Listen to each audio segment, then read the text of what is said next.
So আমরা already series circuit সম্পর্কে একটা ধারণা পেয়েছি এবং সিরিজ সার্কিট সম্পর্কে কিভাবে ইকুইভ্যালেন্ট সার্কিটটা বের করতে হয় সেগুলো আমরা জানছি। সো আবারও যেটা বলি যে ইকুইভ্যালেন্ট সার্কিট আসলে আমাদের কেন করতেছি, ইকুইভ্যালেন্ট সার্কিটটা বের করার মূল কারণ হচ্ছে সিম্পলিফিকেশন করা।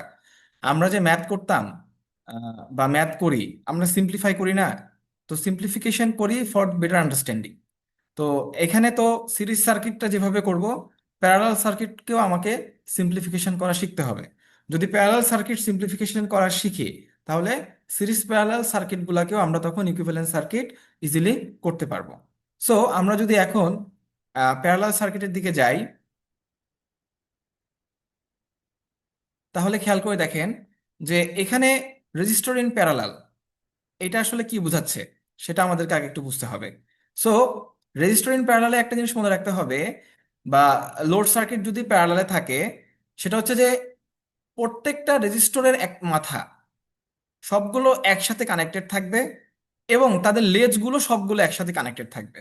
সো এখানে দেখেন কথাগুলো লেখা আছে যে রেজিস্টরস আর said to be connected together in parallel when both of their terminal are respectively connected to each terminal of the other resistor or resistors।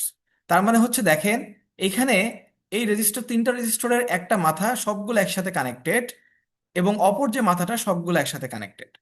তো আমরা ক্লাসেও এগুলো খুব অনেকবার আলোচনা করেছিলাম যে আহ, আমাদের রেজিস্টরের ক্ষেত্রে আমাদের যে আউটপুট মানে যে ভোল্টেজগুলো থাকবে, টার্মিনাল যে ভোল্টেজগুলো থাকবে, এই ভোল্টেজগুলো কিন্তু থাকবে হচ্ছে কমপ্লিটলি আনচেঞ্জড। আর 1 এর করসপন্ডিং এ যে ভোল্টেজ ড্রপ, আর 2 করসপন্ডিং এ যে ভোল্টেজ ড্রপ, আর 3 করসপন্ডিং এ যে ভোল্টেজ ড্রপ, এই ভোল্টেজ ড্রপগুলো হবে আনচেঞ্জড। কিন্তু এই ব্রাঞ্চের মধ্য দিয়ে কারেন্টগুলো তাদের রেজিস্টরের মানের অনুযায়ী পরিবর্তন হবে। তার মানে আমরা সিরিজ সার্কিটের ক্ষেত্রে দেখেছি, আমরা সিরিজের ক্ষেত্রে দেখেছিলাম কি, এটা একটু মনে রাখতে হবে আপনাদেরকে।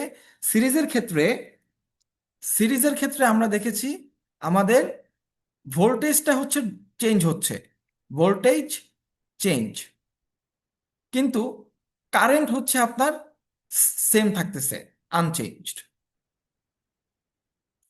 বাট যখন প্যারালালের ক্ষেত্রে আসব, প্যারালালের ক্ষেত্রে আমাদের ভোল্টেজ হচ্ছে unchanged, voltage unchanged, but current হবে চেঞ্জড। সো এটা হচ্ছে এই কথাটা এখানে বলা হয়েছে যে for resistor connected in parallel the same voltage appears across each branch. প্রত্যেকটা ব্রাঞ্চ, এই যে এই ব্রাঞ্চের অ্যাক্রসে যে ভোল্টেজ, এই ব্রাঞ্চের যে অ্যাক্রসে যে ভোল্টেজ, এই ব্রাঞ্চের অ্যাক্রসে যে ভোল্টেজ, এগুলো হচ্ছে কি সেম থাকবে। But current divides, current will be divides, এই কারেন্টগুলো ডিভাইডস হবে among the branches according to their individual resistance. তো আর 3 ভ্যালু যদি 100 ওহম হয়, এটা একটা ভ্যালু, এটার কারেন্টের ভ্যালু একটা হবে। এটা যদি 10 ওহম হয়, এটার একটা ভ্যালু হবে। আর যদি আর 1 হয়, এটার ভ্যালু একটা হবে। সো এই কথাগুলো হচ্ছে এখানে বলা আছে। তো এগুলো আপনারা জানেন আশা করি। তো এরপরে আমরা যদি একটু ইয়াতে মুভ অন করি,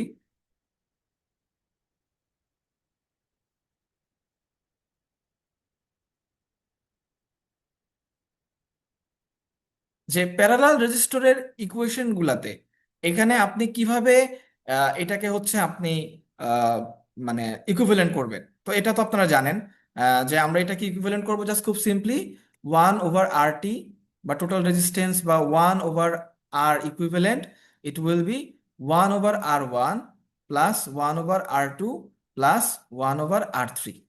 ওকে। সো এই জিনিসগুলো হচ্ছে আপনাদেরকে জানতে হবে। সো আমি যদি এখন বলতে চাই যে আমাকে আরটিটা বের করে দাও, তাহলে কি করব? তখন আরটি হবে 1/R1 plus 1/R2 plus 1/R3 inverse.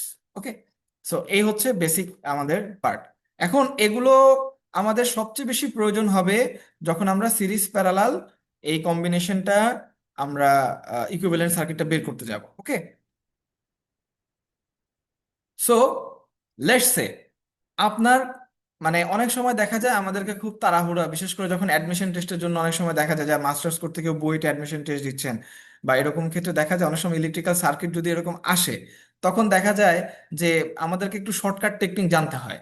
যদি এরকম মনে হয় যে দুইটা রেজিস্ট্যান্স আমার প্যারালালি আছে এবং এদের ভ্যালুগুলা এক, লেটস সে এটা 50 ওহম, এটা 50 ওহম, যদি এরকম থাকে, তাহলে সেই ক্ষেত্রে এর প্যারালাল রেজিস্ট্যান্সটা কত হবে? 50/2, দ্যাট মিনস 25 ওহম। একটু আগে আমরা কিন্তু এটা দেখে এসেছি সিরিজ ক্ষেত্রে, যখন আমরা দেখেছিলাম সার্কিটে একটা সলভ করেছিলাম, যেখানে 50 ওহম ছিল, আর লোড লাগাইছি এখানে কত, 50 ওহম। ওটা লাগানোর কারণে আমার ওভারঅল যে ইকুইভ্যালেন্ট রেজিস্ট্যান্স সেটা হচ্ছিল 25 ওহম। সো এই কথাটাই হচ্ছে এখানে বলা আছে। তো সিমিলার রেজিস্ট্যান্স যদি আমি পেয়ে যাই, সেক্ষেত্রে জাস্ট সিম্পলি R/2 করে দিব, তাইলে আমার এটা ইজিলি মানে আমার ইকুইভ্যালেন্ট বাই করা হয়ে গেল। কিন্তু যদি এরকম হয় যে তিনটা হইলো, তিনটা যদি হয়, লেটসে লেটসে যদি তিনটা হয়, 30, 30, 30 ওহম, তখন কি হবে? তখন জাস্ট সিম্পলি R/3 হবে। That means 30/3 = 10 ohm. এটা আপনার ক্যালকুলেটরে বসায় চাইলেও দেখতে পারেন, সিমিলার ভ্যালু আসবে। ওকে, আচ্ছা। সো এখন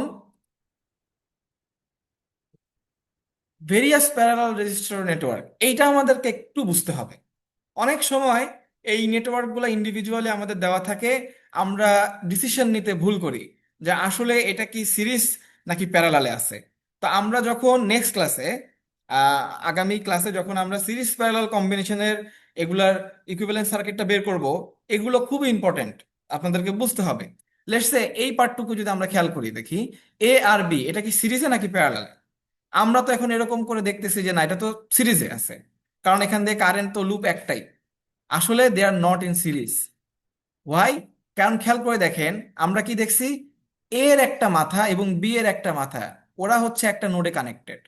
আবার বি এর একটা মাথা, আবার এ এর একটা মাথা, এরা হচ্ছে কানেক্টেড। তো দেখেন দুইটার দুই মাথা দুই দিকে কানেক্টেড, এই জন্য এরা হচ্ছে parallel network, parallel circuit. Similar ওয়েতে এবিসিডি তো বোঝা একেবারেই সহজ।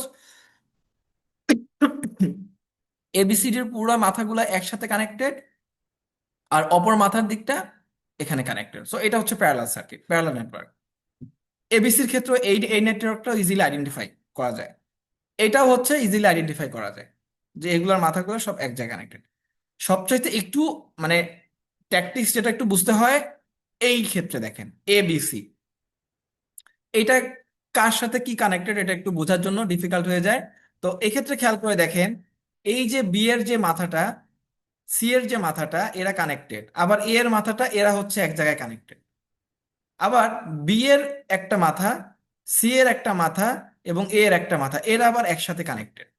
তো সেক্ষেত্রে এটাও হচ্ছে একটা প্যারালাল নেটওয়ার্ক। ওকে, সো আমাদের নেটওয়ার্কটা আইডেন্টিফাই করতে হবে, আমাদেরকে চোখে দেখে বুঝতে হবে যে এরা হচ্ছে সিরিজ কানেক্টেড, এরা হচ্ছে প্যারালাল কানেক্টেড। এই জিনিসগুলো আমাদেরকে বুঝতে হবে। ওকে, আচ্ছা। সো আমরা নেক্সট যদি এটা একটু সলভ করি, তাহলে আমাদের ইয়াটা আরো ক্লিয়ার হয়ে যাবে। খেয়াল করে দেখেন, find the total resistance of RT of the following রেজিস্টরস connected in parallel network. তো এখানে একটা parallel network, R1, R2, R3 এটা প্যারালালে কানেক্টেড আছে। সো আপনি যদি এখন প্যারালাল বের করতে চান, তাহলে কিভাবে বের করবেন?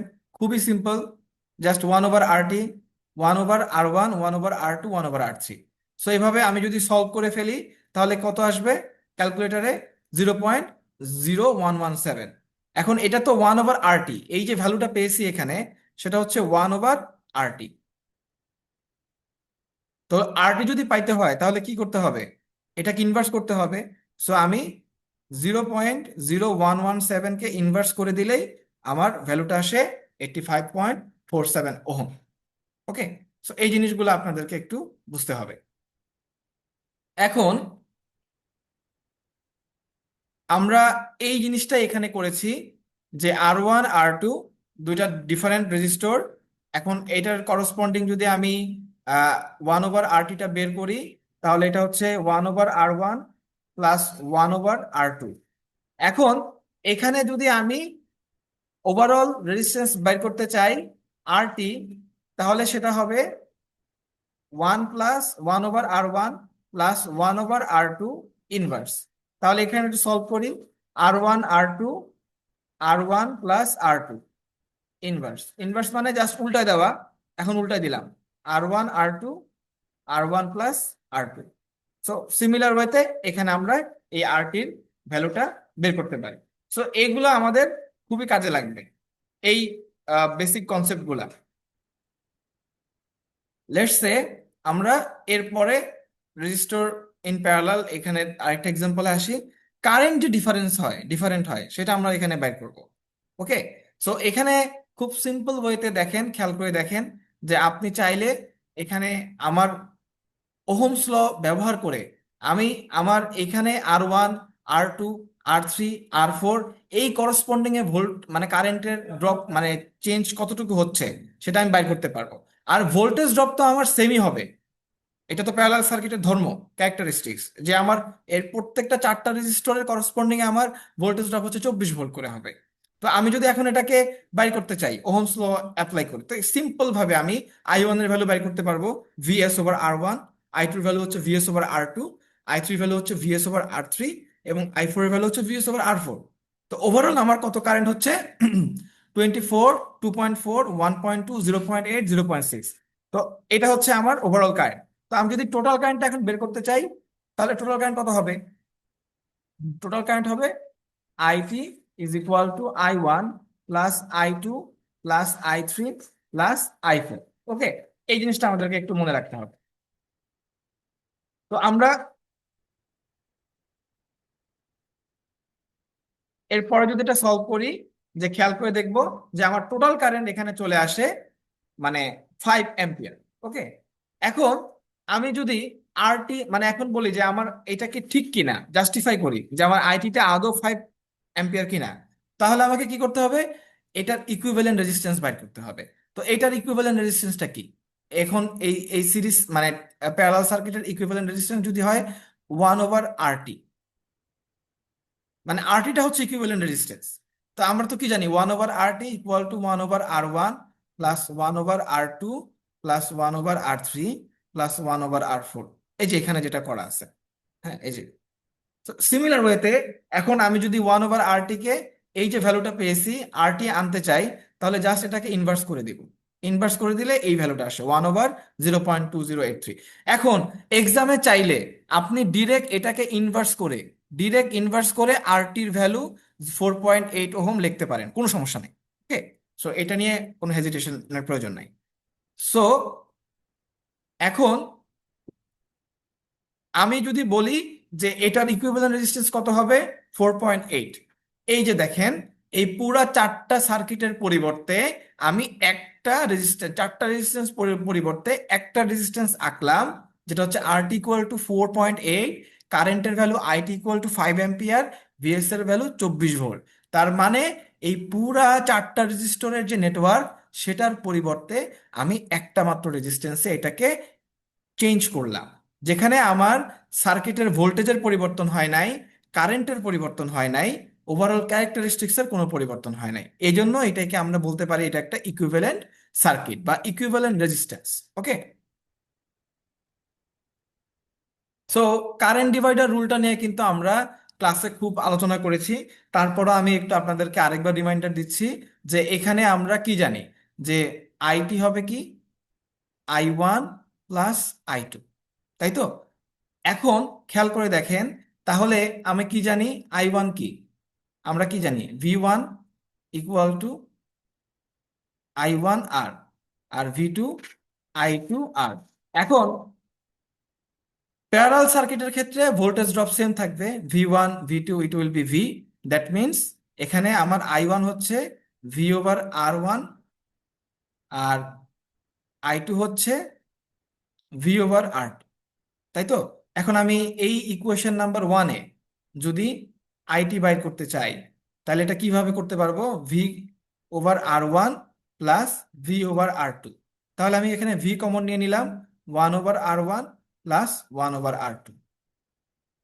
এখান থেকে আমি তাহলে ইজিলি লিখতে পারি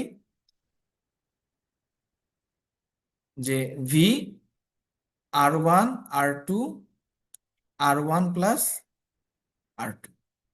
ওকে, সো এটা ইজিলি আমি এভাবে লিখতে পারি। সো এটা হচ্ছে আমার আইটি। এখন আমি যদি এখানে বলি যে আমার ভি এর ভ্যালুটা বের করে দাও, ভি কত আসবে এখান থেকে। সো আমি এখান থেকে ভি এর ভ্যালুটা আনতে পারবো এরকম যে আইটি R1 R2, আর এখানে হচ্ছে R1 + R2। ওকে। সো আমরা ওহমস ল কি জানি, ভি ইকুয়াল টু আই আর, তাই তো? এটার উপরে বেস করে এই ক্যালকুলেশন গুলো করা হলো। এখন এখান থেকে যদি বলি আমাকে, স্যার একটা কোয়েশ্চেন করি। হ্যাঁ বলে। স্যার কারেন্ট ডিভাইডার ল কি শুধু প্যারালাল সার্কিটের ক্ষেত্রেই হবে? হ্যাঁ, শুধুমাত্র প্যারালাল সার্কিটের ক্ষেত্রে, এটা সিরিজের ক্ষেত্রে হবে না। কারেন্ট ডিভাইডার রুল তাহ- শুধুমাত্র তাহলে ভোল্টেজ ডিভাইডার ল শুধু ইয়ার শুধুমাত্র ক্ষেত্রে, সিরিজের সিরিজের ক্ষেত্রে, ক্ষেত্রে। এটা প্যারালালের ক্ষেত্রে হবে না। ওকে। আচ্ছা, ওকে স্যার। এখন আমি যদি এখানে বলি যে আমাকে I1 বের করে দিতে হবে, I1 = V/R1। কেন? আমি কিন্তু বলছি যে এই যে V1 V2 হচ্ছে আসলে ভি। তো এখানে আমি এখন ভি এর ভ্যালুটা বসাই দেই। ভি এর ভ্যালুটা যদি বসাই দেই, তাহলে V1/R1 হবে।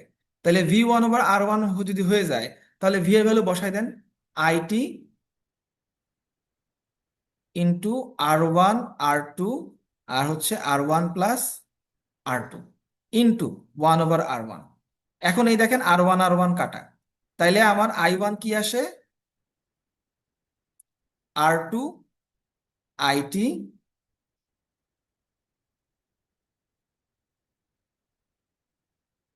R2/R1 + R2 IT.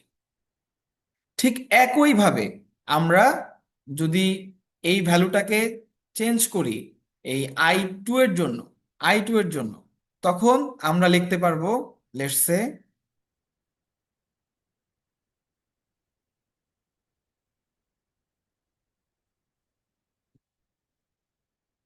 I2 এর জন্য সেটা হয়ে যাবে V/R2।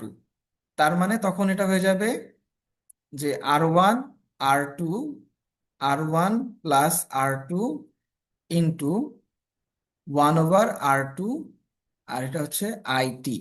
তাহলে এটা কাটা চলে গেল R2, তাহলে এটা হয়ে গেল R1 + R2, এটা হচ্ছে আইটি। So I2।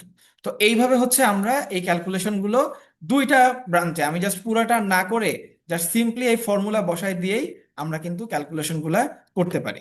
সো এই কথাগুলো হচ্ছে, এটা আমি ক্লাসেও খুব ডিসকাশন করা হয়েছে, বাট যেহেতু এটা রেকর্ড করার সুযোগ হলেও আমি এটা রেকর্ডিং আপনাদেরকে এটা দিয়ে দিলাম।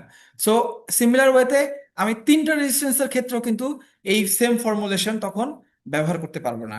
তখন আমাকে একটু কমন সেন্স ব্যবহার করতে হবে। এটা আমরা ক্লাসে আলোচনা করেছি, আমি আবার আলোচনা করতেছি। যে তাহলে আমরা একটু রিক্যাপ করি যে কারেন্ট ডিভাইডার রুল যখন দুইটা রেজিস্ট্যান্সের ক্ষেত্রে হবে, তখন হচ্ছে I1 = I total, অপর যে রেজিস্ট্যান্সটা সেটার নিউমারেটরে থাকবে, আর ডেনোমিনেটর হবে যে R1 + R2। সিমিলার ওয়েতে I2-র ক্ষেত্রে I total × R1/R1 + R2 হবে। আচ্ছা, এখন যদি তিনটা বা তারও বেশি রেজিস্টর প্যারালালে থাকে, তখন আমরা কি খেয়াল করব? খেয়াল রাখতে হবে I1, তাই তো? I1 এটার মধ্য দিয়ে কি কারেন্টটা যাচ্ছে সেটা আমরা বাইর করতে চাচ্ছি। তাহলে এটা যদি বাইর করতে চাই, এখন এই I1-এর অপোজিটে কারা কারা আছে? R2 আছে, R3 আছে। এটা কোন কানেকশনে আছে? প্যারালালে আছে। সো এই প্যারালালটা লিখতে হবে। প্যারালাল লেখার পরে এই R1 প্লাস এই যে প্যারালাল আছে সেটাকে এভাবে লিখতে হবে। ওকে। সো আমি যদি এখন বলি I2-র ক্ষেত্রে, তাহলে কি হবে? যদি I2 বের করতে চাই, তাহলে I2-র ক্ষেত্রে এটা হবে I2 আইটি ইনটু, খেয়াল করে দেখেন I2-র সাথে এটা রিলেটেড, প্যারালালে কারা কারা? R1 এবং R3। তাহলে R1 প্যারালাল R3। আর এখানে কে হবে? R2-টার জন্য বের করতে চাচ্ছেন, তাহলে R2 প্লাস কে কে parallel? R1 parallel R3। Similar ওয়েতে যদি আমি বলি যে I3 কি হবে, তখন I3 আইটি ইনটু, I3 কার সাথে প্যারালাল? R1 এবং R2। So R1 parallel R2, আর এখানে হবে R3 plus R1 parallel R2। তো এখানে যদি এভাবে চারটা, পাঁচটা, ছয়টা রেজিস্ট্যান্সও থাকে, এই সিমিলার ক্যালকুলেশন আমরা করে যদি এখানে লেটসে এটা চারটা রেজিস্ট্যান্স হইতো, তাহলে I1 এখানে প্যারালাল R4 হইতো। এরকম করে করে বাড়বে। আর এরকম যদি থাকে লেটসে R1 প্যারালাল R2 থাকে, তাহলে তো আমাদের জন্য এটা তো ইজি, এটা তো কোনো সমস্যাই না। তাহলে এটার মানে কি, 1/R1 প্লাস 1/R2 ইনভার্স। এখন আমাদের কাছে তো সাইন্টিফিক ক্যালকুলেটর আছে। তো সিমিলার ওয়েতে আমি জাস্ট ওই R1 এর ভ্যালু বসাই দিলাম, লেটস R1 এর ভ্যালু 1/10, R2 এর ভ্যালু হচ্ছে 1/50 ইনভার্স। এটা ডিরেক্টটা ক্যালকুলেশনে বসাই দিব ক্যালকুলেটরে। ক্যালকুলেটরে এটা ইনভার্স সহ ডিরেক্ট বসাই দিলে যেটা আসবে সেটাই তো আমার এই যে ইকুইভ্যালেন্ট রেজিস্ট্যান্সের ভ্যালুটা। ওকে। তো এই সিমিলার ওয়েতে আমরা এই ম্যাথগুলা এগুলো আমরা সলভ করতে পারবো। ঠিক আছে। তো আজকের মতো যেটা আমরা এতটুকু পর্যন্তই আমরা রাখবো। সো এখানে আমাদের কাছে একটু মনে রাখতে হবে যে ওভারঅল আমাদের এই সার্কিটেরিটা আমাদের সার্কিট অ্যানালাইসিসের জন্য কাজে লাগবে।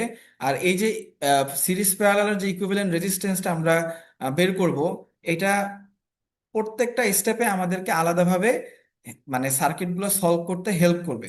তো আমি জাস্ট একটু হিন্টস দিয়ে রাখি যেটা আমাদের নেক্সট ক্লাসে কাজে লাগবে। আমরা ধরে রাখি যে বিভিন্ন সার্কিট অনেক রকম থাকে।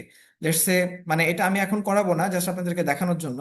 লেটসে সার্কিটটা এরকম ভাবে আছে,